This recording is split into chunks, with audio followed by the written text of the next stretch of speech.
Welcome to the TheLanCave. We're living as nerds. I'm Patrick, hanging out, talking gaming news, nerd news, all kinds of stuff.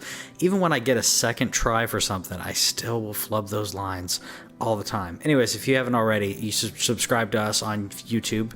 We're on podcast places everywhere that podcasts be, and we're mainly we're mainly on Facebook, going live every single week, giving you gaming and nerd news. Hang out in the chat with me if you want. Like I said, we're here every week giving you news and chatting it up. Usually, I'm joined by my co-host Owen, but unfortunately this week I'm solo, so you have to deal with a look at this and talking like this all the time.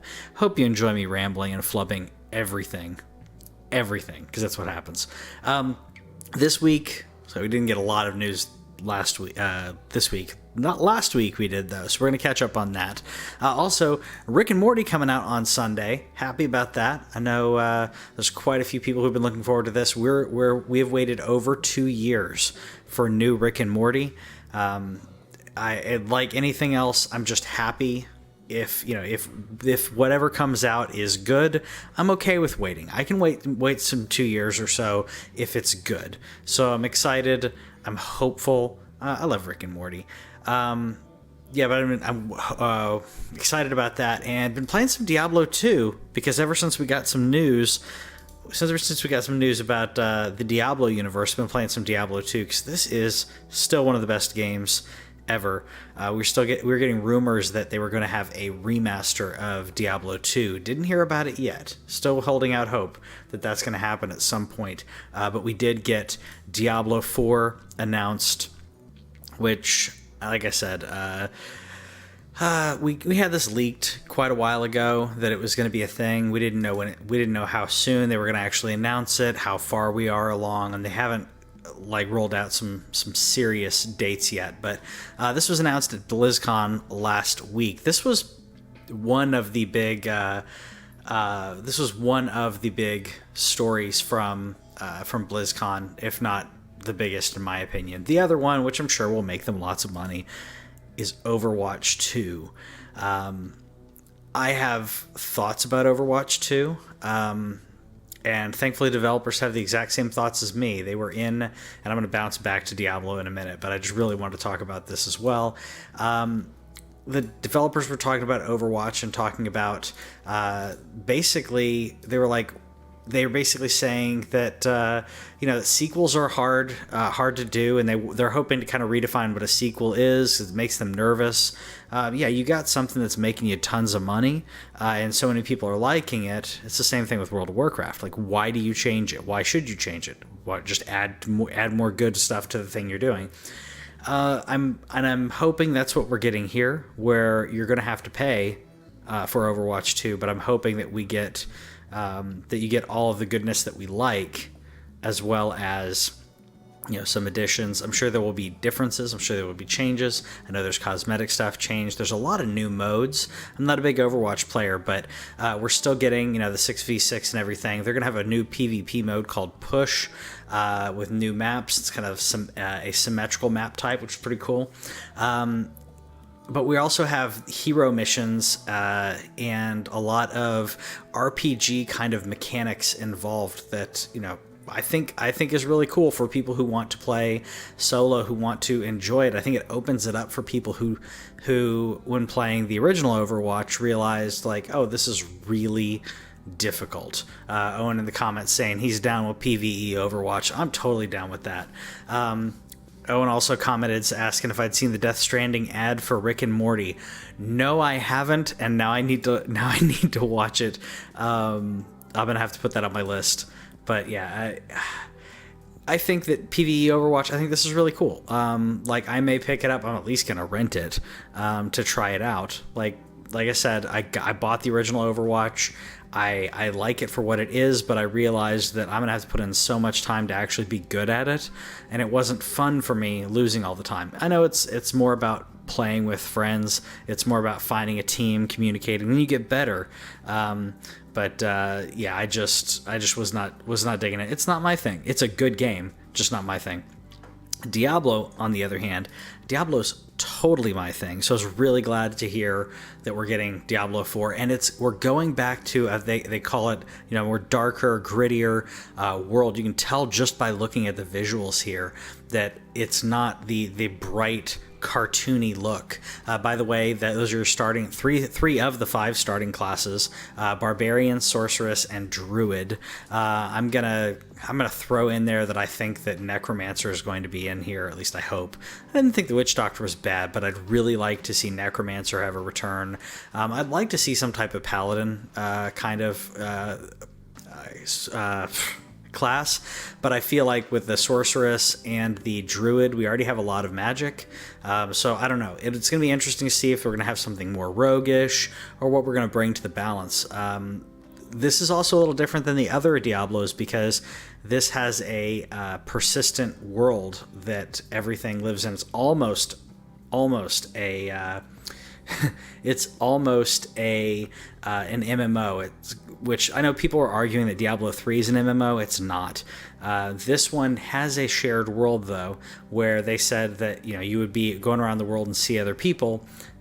All your dungeons are solo or group. So if you are playing solo and you enter a dungeon, you are solo in that dungeon. If you're going around the world, you could find a pickup group and do your thing, but it's a little different than than the current Diablo, because right now Diablo 3, you are loading into someone else's world and you don't run into very many people. This, you will actually see other people, which will be interesting to see how they do that. I imagine that what we're going to see here is an instanced world, which is what happened with, or what they did with Guild Wars and a few others, where you're not in the same server. You don't have to have a selected server that you have to stay on. But when you load into an instance of the world, and then from there, you could join your friends, which would bring them into your instance, or them into you into their instance, depending on how it works. But I think they have to do that because if you had, or if you've ever played World of Warcraft on like a heavy server, doing pretty much anything, you're kind of waiting your turn to finish quests. Someone else comes in, starts killing wolves or whatever it is that you're trying to kill, and then you're like, I'm missing 2 or 3, and then you got to wait for those other people to leave, and it's just not fun. That's why the low population servers are more fun with that. High population servers are great for for world events and everything, but for general gameplay and grinding, the low population servers are better, in my opinion. There's a whole argument, one versus another, and I did watch a couple of interviews where they were talking about the Diablo 4 world, and they were saying that, so talking about like in-game content, they have, I think they're referring to them as heroic dungeons, so you'll be able to play a low-level dungeon again, with more difficulty, more, different, not only harder, but maybe additional mobs or additional AoEs, different things like that can affect your gameplay. So yeah, it's gonna be cool. Owen said he's never played Diablo solo, so this doesn't bother me personally. I imagine it'd be pretty party based. No, I've played a lot of Diablo solo because I played like the first Diablo and I had a meh connection. I played a lot of Diablo 2 with friends, but I think that a lot of people, what they're concerned about with this is that it is a always online world, which again, I mean that's how MMOs work, so it's not a problem. But a lot of people were concerned about that. I don't really see any problem with it. I think it could be pretty good. Either way, I'm down for it. We got some news, or a leak, about Pokemon, and we're not going to go into everything here, but the new Pokemon Sword and Shield are not going to have all of the Pokemon in it. It's going to have around 400. A lot of people are upset about it. Personally, I'm not. I would rather have quality versus quantity, and that doesn't mean that all of the Pokemon are quality. I mean, like, that doesn't have to be the best Pokemon. I've heard some people complain that some of the Pokemon that they want are not going to be in it. I'm not concerned about that. What I'm concerned about is if you have that many Pokemon, it doesn't make sense if you're in a specific region for every type of Pokemon to be there. Just like in our world, if you're in a specific region, like let's say America, you're going to have different animals compared to Australia, compared to China, compared to Europe. There's some crossover, but even the crossover will be a little different, but there's going to be species that are there that are not on the others, which I think is good. I think that makes sense. I don't understand why you'd want everything in the same region. Also, I mean, you could always say that maybe they're going to wait and they're going to bring out another one or some type of expansion. I know that's not very Nintendo like to do, but they could do something like that with the Switch. They could start adding different DLC or different adding Pokemon as almost like an event where it's like the specific weekend where they'll just have they'll have new Pokemon that are not available elsewhere. I think it'd be really cool. Owen commented in here saying, if you're a filthy casual, I can't see it bothering you. But people are focused on the National Pokédex. I can see why they're mad, but I play each game on its own. That's what I do as well. I don't need to find every single Pokemon. I want to find all of them. I want to trade them. I enjoy that, but I don't need to do that. I don't have to have every Pokemon that's ever existed. But then again, we're old school and played like, Pokemon Red and Yellow and all that, where, you had under 200 Pokemon. It was 187? What, I can't even remember. But, back then there weren't that many and we still had fun. And 400 is still a good amount. And I think if it's a quality game, if it's paced the right way, 400 Pokemon is still a decent size. If you're getting all of them and you're doing the entire game, I mean, I could see that easily being 60 to 80 hours of gameplay, because you're talking about that many and then rare drops and everything. So I think it's really cool. 150, that's what it was, because 151 I think was with Mew, like whatever. But yeah, I remembered it was under 200. And the game is still good. The story is still good. The environments are still good. And that's what matters here. We don't have to have the entire list. What matters is the gameplay. What matters is the balance. I want to see a good balance where I'm not getting wrecked by something just out of nowhere. Like I said, I want it to be gameplay. I want it to be balance. That's what's more important. I just realized that I missed one bit in the news before I go on. PlayStation 4, PS4, is now the number 2 console of all time in sales, second to the PlayStation 2, I believe. I'm going to double check that. But yeah, it doesn't surprise me. Yeah, PlayStation 2 is still the highest. It will be. I mean, the Wii's up there, but for PlayStation 4 to perform this well is amazing. It's a great console, but it's amazing that it performed so well because PlayStation 2 just kept going. It was already dominating, and PS3 was out, and people were still buying PS2s. I mean, it's a great console. The games were amazing, and the PS3 was really expensive, so it makes sense. Totally awesome. PS2's over 150 million. I still want to see them Xbox One numbers. I don't think Microsoft wants to put them out because I think they're embarrassed. I've seen some estimates, but I think Xbox is a little embarrassed by the turnout. I wouldn't be embarrassed by Death Stranding though. I've read some reviews of this, by the way. I really want to play it. I will probably play it and enjoy the pacing and the story. Apparently, it is a little bit of a drag. It's a little slow. It's what people were saying. Even the people who liked the game were saying it's slow. There's a lot of what amounts to fetch quests of, not really fetch quests, but like delivery quests. You're essentially a delivery boy in this game. I'm not going to spoil anything, but that's kind of what you do. There's a lot of really cool stuff to the story. There's a lot of weird stuff.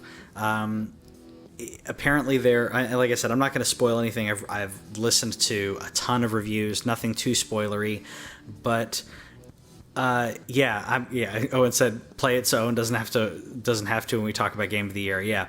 I've heard so many people talk about how great this is, but even the people who said that it's great were saying, yeah, well, it's really repetitive and it drags over and over. And I was thinking, well, that's how I felt about Metal Gear Solid 5. I loved Metal Gear Solid 5. The story's great.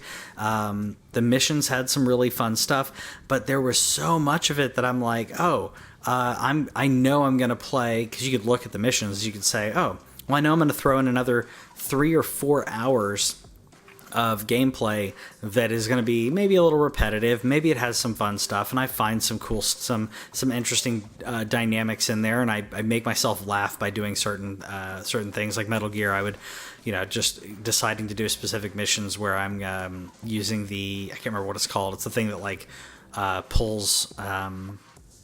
What was it? It's a thing that essentially balloons people into the air, like pulls them up into the sky, and then they're like brought back to home base. So you could do it with cargo. You could also do it with people, and then they could possibly be recruited. I would just do that like constantly, and it was hilarious.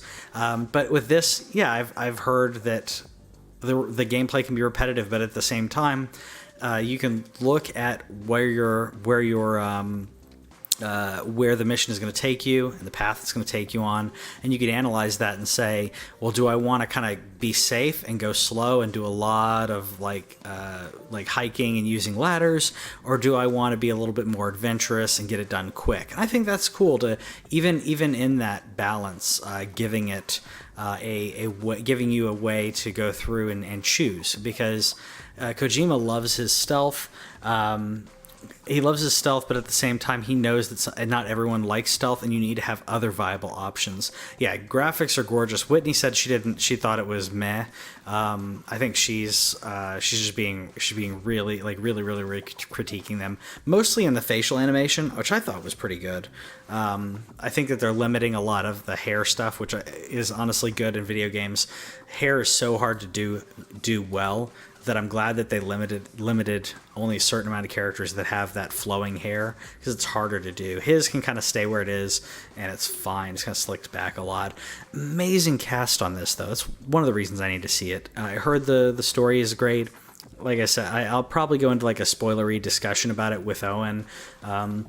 This probably needs to be something that I try to plow through before the end of the year so I can discuss it. And I'll probably try to explain it to Owen. I think that may be a fun video, trying to explain, spoil the game, but in a way of like understanding what they're trying to accomplish. But then again, it's Kojima, which means whatever I say is not going to have anything, like it's going to be pale in comparison to actually playing it, and it's going to pale in comparison to what he actually means by it, because the man's a genius. He's an artist, and yeah, I think it's going to be great. Unfortunately, that comes out Friday, by the way. Unfortunately, Star Wars comes out the following week. So those two games are basically going to consume me for the rest of the year into next year. Probably a lot of next year as well, especially Star Wars. I'm sure that there's a lot of replayability. There's not a new game plus, by the way, in Star Wars Jedi Fallen Order, but we do know that it's a decently sized game in regards to length, and if it's as fun as I anticipate, I can see playing it repeatedly. So I don't know, maybe I'll bounce between these two and see which one I like. Owen says he wants me to explain it to him after I'm done, and we'll rate it on a scale of 1 to Kingdom Hearts in terms of confusion. Oh, I don't think it'll be that confusing. Kojima's contrived and weird, but he's not that confusing. And he also tries to have different names for things that are easy to remember. The only thing I don't like in this is there are BBs and BTs, and I think that's too close. They're different initialisms for two different things, and the B does not mean the same thing.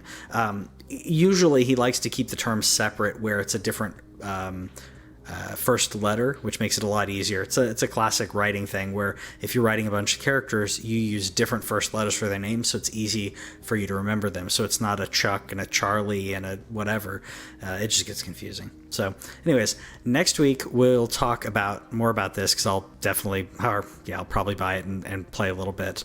But yeah, next week we'll talk about that. We'll be back talking some Star Wars, hopefully, leading up to Star Wars Episode 9. And Disney Plus will have started by the time we do next show. It comes out next Tuesday. So I'll probably mess around with it a lot on Tuesday and let you guys know what we think. Hopefully, I think Owen's getting it as well, but I'll definitely I'll let you guys know what I think about Disney Plus. And yeah, we'll do it all next week. And let us know in the comments if there's anything else you want us to talk about that we're not talking about. Actually, real quick, as I was like wrapping up, I forgot to mention. Sorry, Owen's talking about we're way too busy with all this stuff. I forgot to mention they had more casting for the Batman, and I'd be remiss if I didn't talk about this. But we had more casting for the Batman. That's the Robert Pattinson Batman movie. Some of this is rumors, some of this is true, so I'll talk about it really quick. So this is Matt Reeves directed, and the cast, come on. So we have Robert Pattinson. Zoe Kravitz is Selena Kyle, Catwoman. Paul Dano as the Riddler.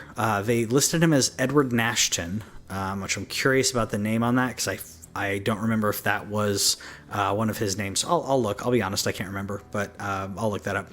Jeffrey Wright for Commissioner Gordon. We knew about these already, by the way. Jeffrey Wright for Commissioner Gordon is great. This guy was great in was it the second Hunger Games, and he's amazing in Westworld. So I'm glad he's getting more work. He's a great, deep actor. I absolutely love that and was very happy about that. Here's where we get into rumors. And the rumors are that Andy Serkis will be playing Alfred. I don't have a problem with that. I think it's an interesting choice. Andy's not that old, but he is older than Robert Pattinson. So you have some, because you're dealing with a younger Batman, so you have some age difference there. I'm sure they'll age him up a little bit or make him look older than he is. How old is Andy Serkis? I'll double check that really quick. Great choice in anything. And then we have Colin Farrell as the Penguin, as Cobblepot, which I thought was an interesting choice. It's a different choice, but at the same time, I don't have a problem with it. I just think it's kind of interesting. Andy Serkis is amazing, though. All right, Robert Pattinson, born 1986. With Andy Serkis, born in 1964. So we have a 22-year difference on the two of them. I'm sure they'll play that up, like I said, a little bit more in there in the way that Serkis looks. I mean, he is getting gray and everything, but I just mean that age difference makes sense. Oh, yeah, I forgot about Two-Face. That's the other one, which for some reason is not listed on IMDb. It's not listed on IMDb, so I may put this as a rumor just because I don't see it official. That Harvey Dent is Matthew McConaughey. I thought that was confirmed, but it's not on IMDb for some reason. I'm really okay with that. Matthew McConaughey has more range as an actor than a lot of people give him credit for. People make fun of him about like taking off his shirt and all right. But yeah, he's a great actor. So having him as as Harvey Dent will be really interesting. I'm really hoping in all of this that what we're going to get a solid movie with a villain, but we're going to see these other people pop up. Either he's previously dealt with these people, maybe he sees them in Arkham, or we see them kind of like Gotham would do, where you saw a character and you're like, I think they're going to be a bigger deal later. Like maybe Edward Nashton, or the Riddler, maybe he's the main. We get Catwoman, but maybe Cobblepot is a side character. I'm really hoping that we have, like I said, a single villain with the other villains kind of enhancing the story. Either way, I'm excited about it. Very happy about it. And there's no Joker. Owen's happy about that too. Anyways, let us know in the comments what you think about that casting. And who would you pick as Batman if it wasn't Robert Pattinson? Who would you pick? Let us know in the comments, and we'll see you later.